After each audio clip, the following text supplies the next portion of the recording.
Pemirsa, sejumlah daerah di Sulawesi Utara gencar membangkitkan sektor pariwisata. Gubernur Sulawesi Utara Oli Dondo Kambe memiliki target untuk menyelesaikan proyek strategis nasional di sisa masa jabatannya. Bendahara Umum PDI Perjuangan ini juga memiliki target politik di pemilu 2024 nanti. Berikut dialog khusus Regina Mangke bersama Gubernur Sulawesi Utara Oli Dondo Kambe. Pemirsa JPM TV dimanapun berada, kali ini kita berada di segmen dialog khusus. Sudah hadir di studio JPM TV Jakarta tamu spesial kita kali ini, sang pembuka gerbang Pasifik dari Sulawesi Utara, Gubernur Sulawesi Utara Bapak Oli Dondo Kambe, dan juga merupakan Bendahara Umum PDI Perjuangan. Tapi apa kabar? Apa kabar? Baik Pak ya. Baik, ya. Oke, luar biasa. Terima kasih Pak ya sudah hadir di studio JPM TV Jakarta. Oke, Pak Gubernur Oli ini kan sudah 7 tahun lebih ya sebagai Gubernur Sulawesi Utara. Saya sebagai masyarakat Sulawesi Utara turut melihat begitu banyak proyek strategis nasional yang dibawa ke Sulawesi Utara, Pak. Kira-kira di sisa masa jabatan ini, Pak, ada lagi kah surprise untuk masyarakat Sulawesi Utara? Tentunya kita sangat berharap bahwa dalam 2 periode pemerintahan ODSK ini seluruh program dan janji-janji kampanye kita bisa kita tuntaskan semua, ya, sehingga harapan masyarakat Sulawesi Utara tentunya khususnya setelah mereka memilih kita 2 kali bisa terpenuhi, karena semua masyarakat kan intinya itu, mereka mau memilih pemimpin yang bisa menyelesaikan persoalan-persoalan yang ada di Sulawesi Utara. Nah, tentunya di samping itu kami juga harus mempersiapkan ke depan bagaimana untuk melanjutkan yang program yang sudah kita lakukan agar supaya Sulawesi Utara lebih maju, lebih hebat ke depan. Oke. Nah, Pak, di sisa masa jabatan ini yang sudah tidak lama lagi ya Pak, kira-kira ada fokus-fokus program apa untuk ODSK di Sulawesi Utara? Ya, memang di sisa masa jabatan ini kan tinggal 1 tahun lebih. Tentunya kita akan menuntaskan misalnya salah satu jalan ring road Manado, jalan lingkar Manado kita akan tuntaskan. Terus dalam rangka meningkatkan hasil pertanian kita, salah satu bendungan di Bola Mongondo harus kita tuntaskan sehingga tahun ini sudah bisa diresmikan oleh Pak Presiden dan sudah bisa beroperasi.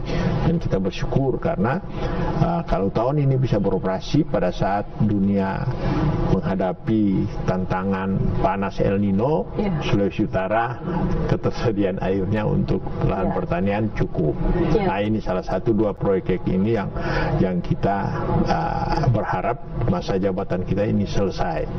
Terlepas kita juga merencanakan ke depan untuk lebih mempercepat Manado, Minahasa, Bitung itu menjadi satu klaster pembangunan ekonomi baru di kawasan timur.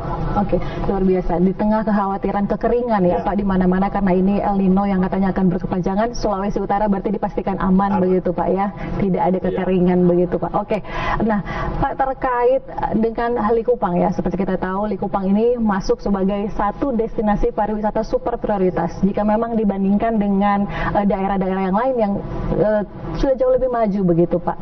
Untuk Likupang ini sendiri bagaimana Pak kira-kira? Nah, untuk Likupang sendiri ini saya sudah mengajukan surat ke Pak Presiden, ke Menteri BUMN agar supaya Likupang ini betul-betul menjadi satu fokus, karena memang terkendala Likupang belum hidup seperti daerah lain karena persoalan kawasan ekonomi khusus itu sendiri. Karena kawasan ekonomi khusus di Sulawesi Utara itu yang di Likupang itu di wilayah salah satu pengusaha, ya kan? Tentunya dia sangat mengharapkan bagaimana lahan ini cepat berkembang. Cuma karena namanya bisnis, tentu ada nilai-nilai lain yang diperhitungkan. Kalau di daerah-daerah lain itu kawasan ekonomi khusus pariwisata itu kan lahannya lahan pemerintah. Nah, ini makanya di sekitar situ juga ada lahan pemerintah. Makanya kita mendorong kepada pemerintah itu HGU yang sudah tidak produktif itu dan sudah habis masanya, bagaimana ini dikerjasamakan, disatukan, sehingga orang yang mau berinvestasi lebih murah dia mendapatkan lahan untuk dia investasi. Ini yang akan kita dorong. Sementara kita dorong mudah-mudahan tahun ini bisa selesai. Menurut Pak Menteri BUMN sementara berproses hal-hal seperti ini. Oke, berarti hanya terkait permasalahan lahan itu sampai investor agak ya menghambat. Karena swasta itu dia mencari investor pasti ada pertimbangan lahannya. Kalau pemerintah kan nggak ada, lu masuk situ bangun. Contohnya saat ini kan di Likupang kan sudah ada satu kawasan pariwisata yang baru, ya kan? Situ yang masuk investornya, hotelnya JW Marriott besar, itu kan investasinya 2 triliun lebih. Tapi dia tidak masuk di kawasan ekonomi khusus, malah di dekat situ dia beli sendiri lahannya, dia bangun sendiri. Yang di Serai itu Pak ya? Ya di Serai itu. Jadi itu yang saya kira satu hal yang menurut pemerintah menjadi catatan. Kalau memang betul-betul mau mempercepat maju, kawasan ekonomi khusus harus diperluas. Harus diperluas dengan lahan yang milik BUMN ini. Oke, luar biasa. Bicara soal memperluas investasi begitu di Sulawesi Utara, saya juga lihat Pak Gubernurnya sering keluar negeri ya, ke China, Pak Gub. Itu kira-kira ada peluang kerjasama apa untuk Sulawesi Utara? Ya itu salah satu setelah kita berkunjung sana, karena sebelum COVID kan semua kita sudah MOU udah berjalan. Pada saat terkendala pada saat COVID, karena pada saat COVID itu kan kita terkendala. Setelah selesai COVID, makanya kita datangi lagi mereka untuk mempertanyakan kembali bagaimana komitmen kita tentang investasi di Sulawesi Utara yang sudah kita sama-sama jalan. Nah, ternyata dari tanggapan dari China sangat positif. Itu China Southern langsung ini terkait pariwisatanya Pak ya? China Southern langsung buka penerbangan langsung 1 minggu 2 kali. Malah dia sampaikan bisa 1 minggu 3 kali. Itu. Nah, para investasi juga sudah mulai deal kita, mereka sudah mencari lahan untuk berinvestasi di Sulawesi Utara, begitu juga di lahan Kimong. Mereka sudah akan berkunjung lagi bulan depan ke Sulawesi Utara melihat potensi apa yang bisa cepat berjalan. Karena memang Sulawesi Utara ini tentunya menjadi incaran bagi negara-negara Cina karena jarak tempuh itu sangat dekat, sangat dekat, sehingga mereka lihat ini sangat bermanfaat untuk ke depan. Karena investasi Cina itu kan ada di Maluku Utara, ada di Sulawesi Tengah, sama Sulawesi Tenggara. Nah, daerah Sulawesi Utara ini menjadi transit bagi seluruh aktivitas mereka. Dari awal sampai sekarang pun menjadi daerah transit mereka. Jadi mereka lihat Sulawesi Utara potensinya sudah ada. Nah, dari grup KONS itu saya lihat sudah lahan untuk pariwisata mereka sudah buka, sudah mulai mengembangkan kemarin. Itu salah satu investasi itu salah dari satu China investasi. Dia akan bikin hotel 400 kamar karena sudah sementara membangun. Seizinnya sudah beres, mereka sementara membangun sekarang kurang lebih 400 kamar. Mereka berinvestasi di situ. Jadi banyak investasi yang sekarang bisa masuk dengan sini. Cuma memang saat ini kan karena aturan yang baru, investasi daerah itu kan misalnya AMDAL kita harus ke pusat, ada beberapa hal harus keluar dari pusat, jadi menjadi kendala juga bagi pemerintah provinsi ini. Berarti kendalanya bukan di pemerintah daerah, Pak? Di pemerintah daerah, jadi ada terhambat juga. Nah, mungkin mereka kekurangan orang atau apa, ya jadi jadi terhambat untuk mempercepat investasi yang ada di Sulawesi Utara itu. Tapi dari sisi pemerintah daerah sendiri selalu terbuka dengan investor. Terbuka. Kalau kita nggak ada orang mau berinvestasi, masa kita mau halang-halangi? Buat apa kita halang-halangi? Makanya kita mendorong mempercepat mereka melakukan sesuatu. Baik. Nah, seperti kita tahu ya pemirsa, untuk Manado sendiri ada beberapa penerbangan internasional. Ada Singapura penerbangan langsung, kemudian Korea, ada Jepang, dan yang terbaru berarti China, Pak ya. Bagaimana dengan kunjungan wisatawan, Pak? Karena kan memang dulunya Sulawesi Utara pernah jadi the rising star karena wisatawannya terbanyak datang ke Sulawesi Utara. Pasca Covid memang agak menurun. Kira-kira ada strategi apa ke depannya agar bisa kembali lagi? Tapi dijawab usai jeda, Pak Oli. Kita break dulu, tetap bersama kami di Dialog Khusus.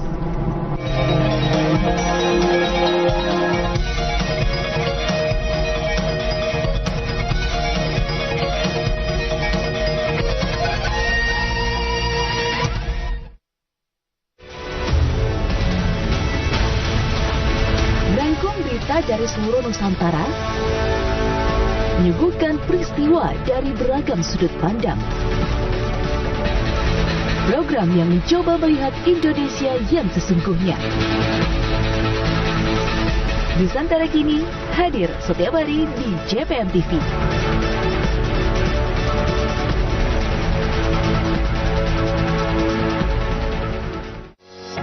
Menjelajah tempat wisata di Sulawesi Utara, pesona alam hingga keindahan pantai. Berwisata tidak selalu mengeluarkan anggaran besar. Ada juga wisata uji nyali untuk yang menyukai tantangan. Wisata hutan kota, mencari inspirasi dan ketenangan. Semua pilihan ada di sini. Saksikan Bapontar di JPM TV.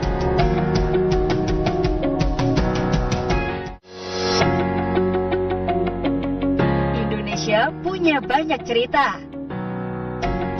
Kisah inspiratif bertabur ide dan gagasan. Perjuangan anak negeri bertarung di negeri sendiri. Terangkum dalam potret kecil Indonesia. Saksikan inspirasi kita hanya di JPM TV.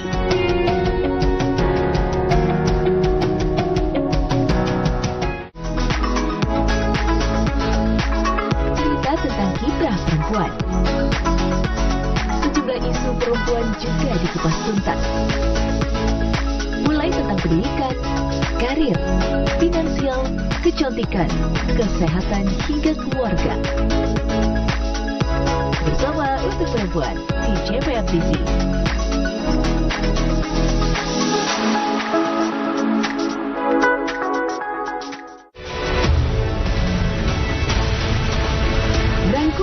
Dari seluruh Nusantara, menyuguhkan peristiwa dari beragam sudut pandang. Program yang mencoba melihat Indonesia yang sesungguhnya. Nusantara Kini hadir setiap hari di JPM TV.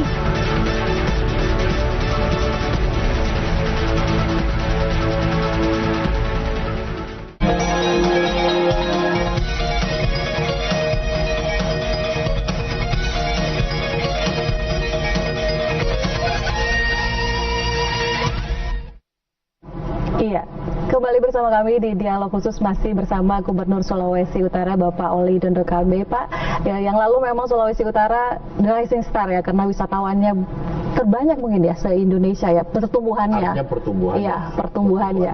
Pasca Covid ini memang mulai lagi dari awal, Pak. Kira-kira ada strategi apa dari pemerintah Provinsi Sulawesi Utara untuk mengembalikan kejayaan wisatawan ke Sulawesi Utara? Ya, memang ini kesempatan pada waktu Covid kita langsung melakukan perbaikan-perbaikan, termasuk perbaikan yang ada di pusat kota Manado. Itu kita lakukan perbaikan untuk Manado Biswoltnya semua.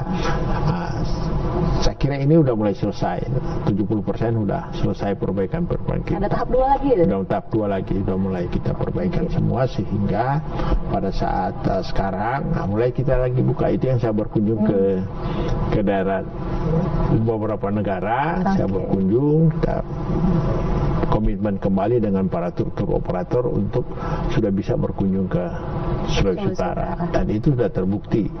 Sekarang itu setiap minggu itu kurang lebih 300 paket turis, itu 100 orang dari Eropa, Amerika yang lewat Singapura, masuk lewat Scoot Air. Nah, begitu juga dari Cina ini kurang lebih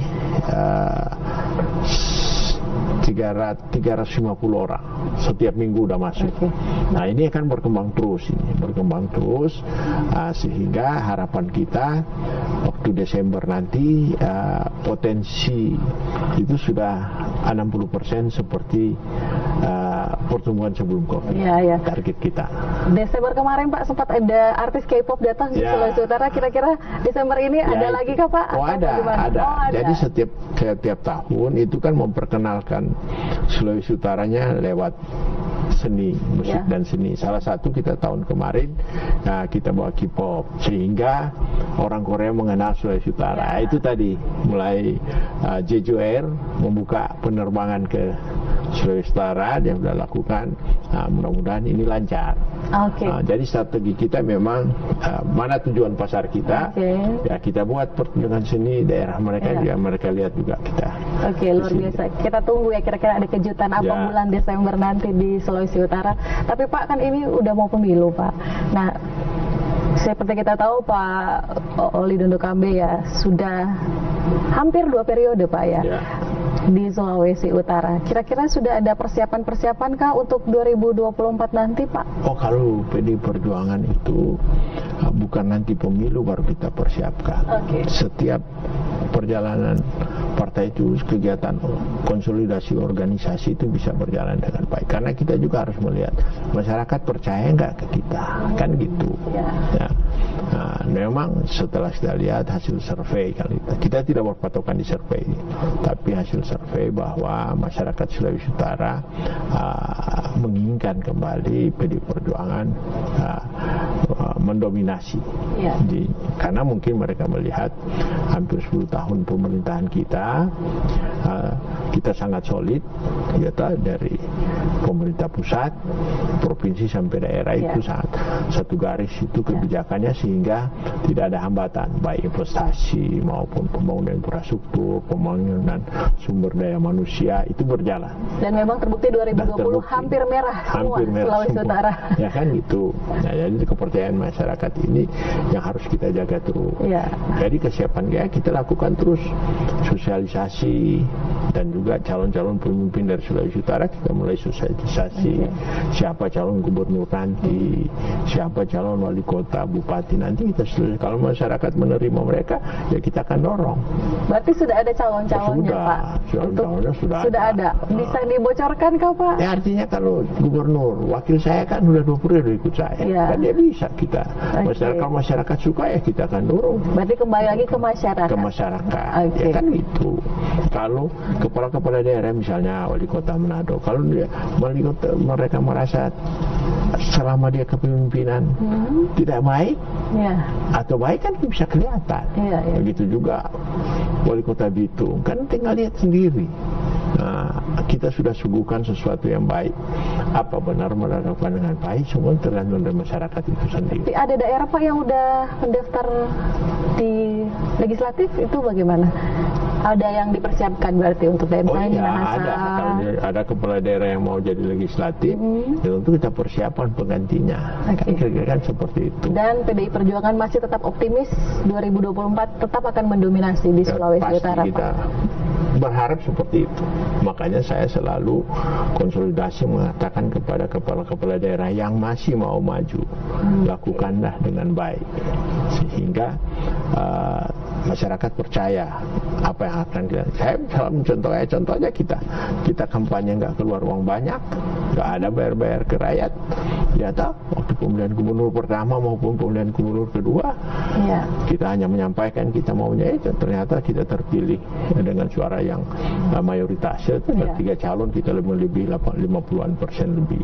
Artinya kan mayoritas itu. Nah itu yang saya kasih contoh kepada anggota-anggota kita yang ingin kembali mencalonkan sebagai gubernur dan bupati. Dan memang luar biasa ya sejarah ataupun legal pembangunan yang ditinggalkan oleh seorang Oli Dondo Kambe di Sulawesi Utara, dan pastinya akan sulit ya untuk mencari figur pengganti dari Pak Oli sendiri. Tapi kalau jalan politiknya Pak Oli sendiri bagaimana kira-kira ke depan? Saya kira jalan politik itu kita tidak perlu terlalu kasak-kusuk kiri kanan, karena yang hal-hal begini sudah ada yang ngatur itu. Jadi kita nggak perlu terlalu kasak-kusuk. Memang sebagai politisi tidak mungkin kita berhenti, pasti kita akan tetap ada di ruang-ruang politik yang harus kita lakukan. Karena pekerjaan politik itu satu pekerjaan yang sangat seni kalau kita lakukan sesuai dengan apa yang menjadi ideologi kita. Itu sangat baik untuk kita bisa lakukan terus, sehingga sangat bermanfaat juga bagi masyarakat. Tapi kalau terjun ke politik dalam rangka hanya merebut kekuasaan dan mencari hal-hal yang lain, saya kira tidak akan langgeng sebagai politisi. Menarik. Berarti tujuannya Pak Oli sendiri terjun sampai sekarang masih jadi politisi andal itu apa sebenarnya, Pak? Ya, makanya saya pernah tulis buku, karena saya berkaca kepada buku Pak Sabam Sirait, Politik Adalah Suci. Itu kan bukunya Pak Sabam Sirait, senior saya, termasuk juga mentor saya itu. Dia menulis buku itu, jadi saya melihat itu, makanya pengalaman saya sebagai anggota DPR itu saya tuangkan dalam satu buku, baca untuk pelajaran berpolitik, bagaimana hati nurani kita menjalankan sebagai politik itu. Berarti Pak Oli tetap akan jadi politisi ya, walaupun misalnya sudah 2 periode gubernur, tetap akan jadi politisi juga, entah itu anggota DPR RI atau apa kita lihat? Ya, pokoknya kita lihat lagi, entah itu kita terjun tetap sebagai anggota legislatif atau kita menjadi satu tim untuk memberikan masukan-masukan kepada atau mungkin eksekutif, ya kan kita bisa aja begitu kita lakukan. Karena memang kita harus terlibat di dalam politik agar supaya kebijakan-kebijakan publik yang kita bisa buat bermanfaat bagi masyarakat. Nah, itu intinya. Luar biasa. Yang terakhir Pak, mungkin ada harapan ya, entah siapa yang akan jadi penerus Pak Oli Dondo Kambe nanti, harapan untuk pemimpin masa depan di Sulawesi Utara, Pak. Saya kira siapapun yang akan jadi pemimpin di Sulawesi Utara tentunya dia harus selalu mengaca dirinya itu. Kekuasaan itu bukan sesuatu yang indah terus. Karena kekuasaan itu selalu ada sisi gelapnya. Nah, ini yang harus kita lihat, sisi gelap dari kekuasaan itu apa, agar supaya kita bisa melakukan hal-hal yang sangat baik bagi masyarakat. Oke, luar biasa. Terima kasih banyak Pak Oli atas waktunya. Sayang sekali waktu kita sangat terbatas. Terima kasih sekali lagi ya. Kita tunggu saja ya kira-kira bagaimana jalan politik seorang Oli Dondo Kambe ke depan. Yang pasti tadi pesannya untuk calon penerusnya ya, supaya bisa terus membangun daerah dan juga bisa melihat bahwa politik itu tidak selalu indah, Pak ya. Ada juga sisi buruknya begitu. Oke, sekali lagi terima kasih Pak Oli. Demikian dialog khusus kita kali ini pemirsa. Sesudah ini kita akan kembali dengan informasi lainnya. Tetap bersama kami di Nusantara Kini. Pemirsa, usai jeda kami akan kembali dengan Hari Raya Karo suku Hindu Tengger. Tetaplah bersama kami di Nusantara Kini.